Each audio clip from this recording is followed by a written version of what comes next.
আমেরিকার প্রেসিডেন্টের গাড়ি বহরের সামনে তিনটি মরণ ফাঁদ অপেক্ষা করছে। যেমন এই ম্যানহোলের ঢাকনার নিচেই একটা বোমা লুকানো আছে, যেটাকে দূর থেকে রিমোট কন্ট্রোল দিয়ে ব্লাস্ট করা হবে। আর কিছুক্ষণ পরই প্রেসিডেন্টের গাড়ি ঠিক এই ম্যানহোলের ঢাকনার উপর দিয়ে যাবে। এটাই কিন্তু একমাত্র বিপদ নয়, এর ঠিক দূরে আরও একটা বিপদ অপেক্ষা করছে। আবছা আলোর একটা রুমে অবস্থান নেওয়া এক স্নাইপার ওত পেতে বসে আছে প্রেসিডেন্টকে গুলি করার জন্য। আরও কিছুটা দূরে বন্ধ একটা রাস্তায় কালো গ্লাসে একটা ভ্যান পার্ক করা আছে। এই ভ্যানের ভিতরে এক গুপ্ত ঘাতক কিছু রকেট লঞ্চার প্রস্তুত করেছে, যেটা দিয়ে সে খুব শিগগিরই প্রেসিডেন্টের উপরে হামলা করবে। যদিও প্রেসিডেন্টের সামনে যে বিপদগুলি অপেক্ষা করছে সবগুলোই কাল্পনিক। কি ভাবছেন, বাস্তবে এমন হয় না? অসংখ্য বার হয়, যা আমরা জানতেও পারি না। কেন জানতে পারি না আর কিভাবে প্রেসিডেন্টের বডিগার্ড এরা প্রেসিডেন্টকে এইসব বিপদের থেকে রক্ষা করে তা কিছুক্ষণের মধ্যেই বুঝতে পারবেন। প্রেসিডেন্ট যখন বোমা রাখা সেই ম্যানহোলের থেকে আরও 2-3 মিনিট দূরে, ঠিক ততক্ষণই বহরের সামনে থাকা একটা গাড়ি সেই বিপজ্জনক ম্যানহোল পার করে এগিয়েছে, যেটাকে বলা হয় রাউন্ড কার। পাইলট গার্ডের সাথে এই গাড়ি এটা নিশ্চিত করে যেন রাস্তায় কোনো প্রকার বাধা বিপত্তি না থাকে। এর পিছনে থাকে বাইকের উপরে আরোহণ করা একদল, যাদেরকে সুইপার বলা হয়। সামনের গাড়ির সাথে থেকে এরা নিশ্চিত করে যে রাস্তায় যেন কোনো বাধা বিপত্তি না থাকে। যাই হোক, সামনে থাকা এই গাড়িগুলি বোমাটিকে শনাক্ত করতে পারেনি। বাকি সিক্রেট এজেন্সি গাড়ির সাথে সাথে প্রেসিডেন্টের গাড়িটা ম্যানহোলের দিকে এগিয়ে আসছে। যখনই প্রেসিডেন্টের লিমোজি কার ম্যানহোলটা পার করে যায়, ঠিক তখনই এক সন্ত্রাসী রিমোট কন্ট্রোল বাটনের চাপ দেয়। কিন্তু এ কিছুই হয়নি। এর কারণ সে রিমোট কন্ট্রোলের সিগন্যাল কাজই করেনি। মজার ব্যাপার হলো এর পিছনেও দায়ী এই গাড়িটা। প্রেসিডেন্টের বহরের অন্যতম আধুনিক প্রযুক্তিতে সজ্জিত গাড়ি এটা। এই গাড়ির ছাদে আছে কিছু অ্যান্টেনা, যেটা দিয়ে সারাক্ষণ কিছু সিগন্যাল বের হয়, যেটাকে বলা হয় ব্যারেজ সিগন্যাল।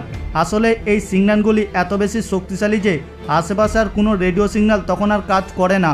অন্য সব সিগন্যালগুলি জাম বেঁধে যায়। তাই প্রেসিডেন্টকে নিয়ে তারা নিরাপদে এই প্রথম বিপদটা পার হয়ে যায়। কিন্তু সামনেই আছে স্নাইপার, এটা আরও বেশি ভয়ানক। এবার কি হবে? ইলেকট্রনিক কাউন্টার মেজার সাভারবান গাড়িটার পিছনে প্রেসিডেন্টের গাড়ি, যেটা ডাকনাম দ্য বিস্ট। মজার ব্যাপার হলো সেম দেখতে একই ধরনের দুটো লিমোজি কার থাকে। বাইরে থেকে দেখে কেউই বুঝতে পারবে না যে কোনটা আসলে প্রেসিডেন্টের গাড়ি। লিমোজিনগুলির পিছনে আরও দুটো গাড়িতে প্রেসিডেন্টের সবচেয়ে গুরুত্বপূর্ণ আর কাছের সিকিউরিটি গার্ডেরা থাকে, যারা যে কোনো পরিস্থিতিতে প্রেসিডেন্টকে নিরাপত্তা দিতে প্রস্তুত। এদেরকে হাফ প্যাড বলা হয়। পরিস্থিতি যতই খারাপ হোক, এই সিকিউরিটি গার্ডগুলি কখনো প্রেসিডেন্টের সঙ্গ ছাড়বে না। তারপরের গাড়িগুলিতে কাউন্টার অ্যাসলেট টিম থাকে, যাদের কাছে যে কোনো হামলা মোকাবেলা করার জন্য ভারী অস্ত্র থাকে। এটা হামলাকারী আর প্রেসিডেন্টের মধ্যে যেন একটা দেওয়াল তৈরি করে। ঠিক এই গাড়িগুলির পিছনে থাকে কন্ট্রোল কার আর সাপোর্ট কার।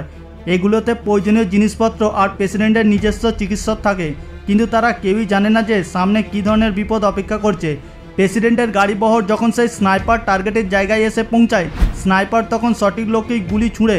ঠিক এমন দৃশ্য 1963 সালের কথা মনে করিয়ে দেয়, যখন তৎকালীন প্রেসিডেন্ট জন এফ কেনেডি তার গাড়ি বহর নিয়ে যাওয়ার সময় হামলাকারীর গুলিতে নিহত হয়। সেই সময়ের পর থেকে প্রেসিডেন্টের লিমোজিন গাড়ি অনেক পরিবর্তন মধ্য দিয়ে গেছে।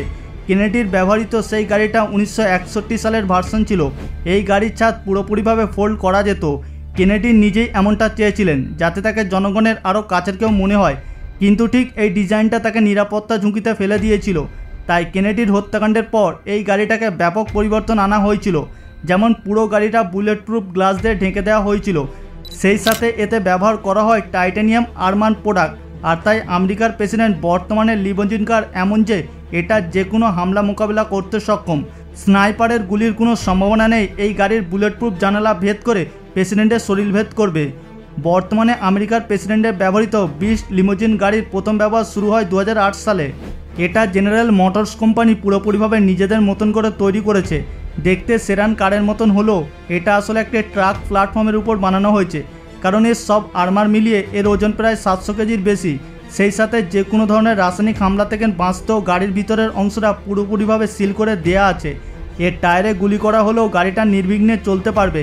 এমনকি এই গাড়ির দরজা 8 ইঞ্চি পুরো, আর দরজা ব্যান্ডেল একটা বাটনের সাহায্যে লক করা যায়, যাতে করে বাইরে থেকে কেউ দরজা খুলে ঢুকতে না পারে।